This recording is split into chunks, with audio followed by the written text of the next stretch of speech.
We've all been there. You're talking to this person that you really like, but just don't know how to keep the conversation flowing.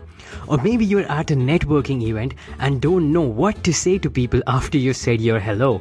Whatever the case may be, sometimes you simply run out of things to say. Now, I'm usually more introverted, so this used to be a big problem for me. It's almost as if whatever comes to my mind is completely irrelevant to the conversation at hand, so I end up saying nothing at all. Or worse, I get this sort of weird performance anxiety where I feel like I have to say something clever and I freeze up and don't say anything. In this video, I'll show you how I got over this, and I'll share with you 4 tips so that you never run out of things to say. Now pay attention to this first point, as this is the mindset shift that will really make the biggest difference in your social skills, and it is this: just lower the bar for what you think is worthy of conversation. It's just that simple, but it may not be that easy at first. We all have this self-imposed image of perfectionism that we like to portray to the world. I can't say weird things. I'm this prim and proper person who runs a company. This is all a facade. The truth is, most of us are quirky and weird and don't really say clever stuff all the time. When you try to filter whatever it is that comes into your mind, you've already defeated yourself.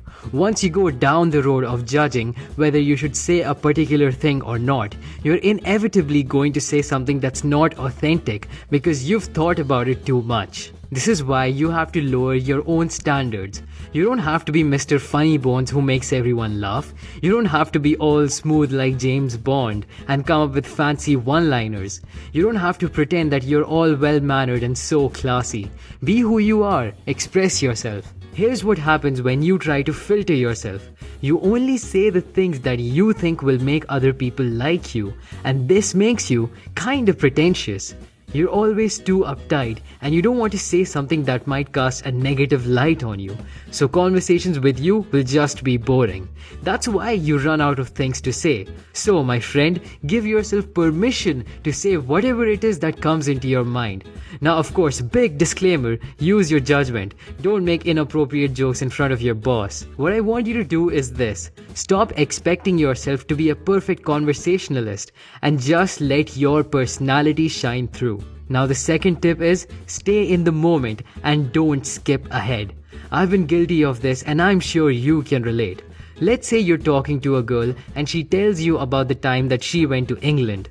Now what usually happens is you immediately sort through all your own stories and you choose the time that you went to England, and you say to yourself in your mind while she's talking that I'll tell her about my own trip to England. So now, you've decided to tell her your own story and you pretty much stop listening to her. At this point, it doesn't even matter what she says, because you're just waiting for your turn to speak so you can start talking about yourself. While common sense would tell you that this is a good thing to do because this will help build commonality, but it actually does more harm than good because you stop listening. If you just stay in the moment and try to listen to what she was saying, you might have found something more interesting to talk about. Maybe she talks about a museum that she went to, then you can ask her what she liked in that place and you can start to have a real conversation. You see, that's why we run out of things to say, because most of the times we're simply waiting for our own turn to speak. You're not even involved in the conversation. Whenever you're talking to someone and they're speaking, if you listen closely, they will mention so many interesting topics that you can branch off from, which will become a much interesting conversation. Just listen carefully and you will find that you'll never run out of things to talk about. Now the third tip is that it doesn't really matter what you say. What matters is the energy behind it. If you have a hard time keeping a conversation flowing, you first lower your bar, then you start to listen, but then you actually have to talk. And if the way you talk is boring, then the other person is going to lose interest. You could live the most interesting life in the world, but if you don't know how to present it and make it relatable to others, then it really won't make a difference in your conversations. There's a difference between I recently took a trip to Malaysia which was pretty cool, and I just came back from the most amazing trip through Malaysia. The first one sounds like you're kinda bored and couldn't care less, and the second one actually sounds like you had fun. Now I'm not telling you to start being the guy who's always talking loud and is excited for no reason. That guy is annoying. All I'm telling you to do is to express your stories more vividly using powerful words and expressions. Try to use words like imagine and feel. And you might have seen these words being used in advertisements because they invoke powerful emotions. Imagine how it would feel like to go on a trip of a lifetime. That is much more powerful than saying go on a trip of a lifetime, even though you're saying exactly the same thing. To make it easier to put more energy behind your words, try to find things that you and your conversational partner are both passionate about. Once you find these topics, then you won't have to worry about keeping the conversation going because it's going to happen on its own. And the last tip is to be more comfortable with silence. This is one of the things that instantly made me a better conversationalist.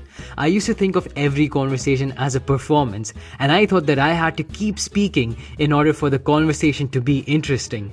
That's not true at all. Like they say, actions speak louder than words, and that's exactly why silence can be so powerful. If you say something and then pause to let the words sink in, that can be infinitely more profound than just rambling on and on about the same thing. Become silent for a while. Breathe and look at the other person in the eye. That's it. Be present in the moment. If you run out of something to say, that's alright. Just smile and let it be. Sit there and let it be awkward if it has to be. But do not pressurize yourself to say something because paradoxically, that is what stops you from expressing yourself in the first place. What you'll find is that once you become more comfortable with silence, that's when you'll have less of it in a conversation. It's a paradox, and it's something that will take practice to get used to. If you follow these tips and really let them sink in, then not only will you never run out of things to say, but you will find that you will have much better conversations overall. People will like you more, and new opportunities will start to present themselves to you. And here's a bonus tip. There's a very famous technique called the Ford technique, which describes what you should actually talk about when you meet someone new. Practical Psychology made a great video about this, and I recommend you watch it right after watching this video. At the end of the day, this world is run by people, and if you know how to talk to someone effectively, then you're going to be much happier and much more successful. I hope you learned something new in this video, and if you did, please hit the like button. Subscribe if you want to watch more videos in the future, and as always, thanks for watching.